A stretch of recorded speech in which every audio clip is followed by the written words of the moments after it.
So hey, hello friends, welcome to a brand new video.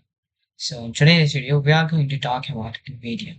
Nvidia, one of the most powerful company in the world, ahead of Apple, which makes some of the most insanely powerful gaming GPUs as well as supercomputers. So how a company which had only nothing, a failed chip, only 30 days of money left, how it got to cross over 5 trillions in just few months, few years. Let's begin our today's video, but before we start our video, like, and subscribe. Let's begin. It all began at 1990s, late 1990s, where the parents of the Nvidia founder sent him and his brother to America to live with their relative for better studies. There he was good at school and didn't enjoy much, so he went later on to Harvard to study more. And after that, he finally got a job of computer graphics and computing, where he learned the graphics and CPU everything very hard, like it was his obsession. And after that, he started doing a work job. But he was seeing a pattern that the world is changing. Games are getting bigger, and gamers want something powerful which makes a cardboard monster to a monster which is really good. They want graphic.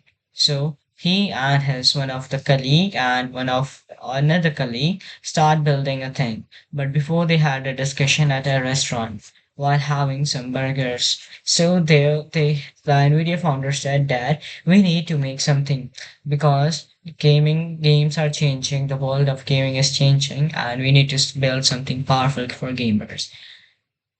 And they agreed and they quit their jobs. So what they did that they started building a chip which was powerful and can run graphics. But after they finished it, they launched it, and at the very few moment later, they heard a news that Microsoft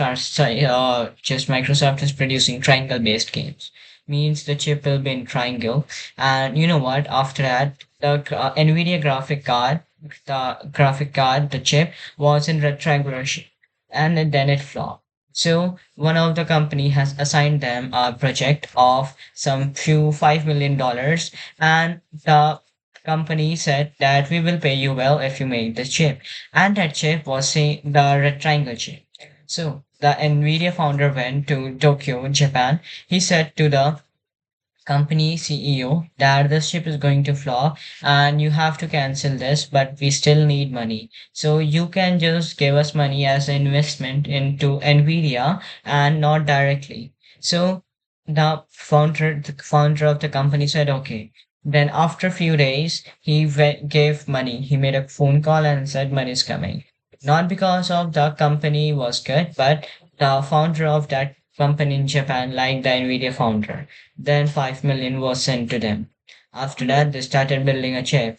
So they built a chip which was powerful and suitable for gaming. And it was very powerful and it boomed in the society. It boomed in the world of gaming.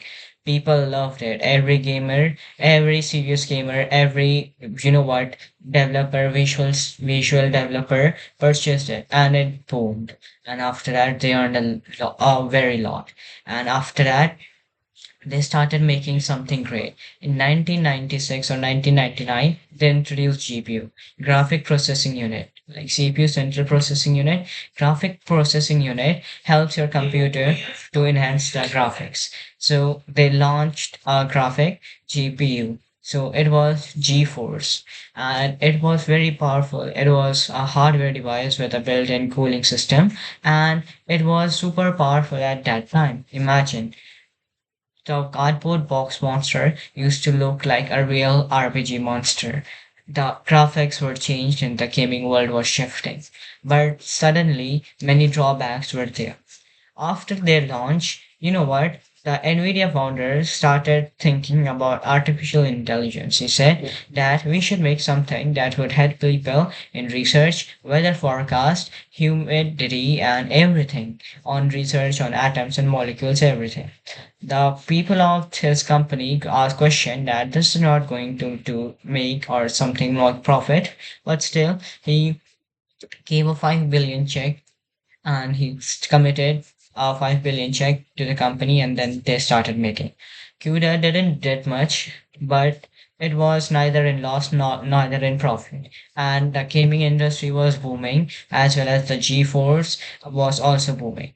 Earlier, the founder of Nvidia also worked in AMD, so he knows well what gamers needed. And then after that, you know what? Something happened. There was a competition in which people are there from different universities, different places to check there how much accurate the computer is.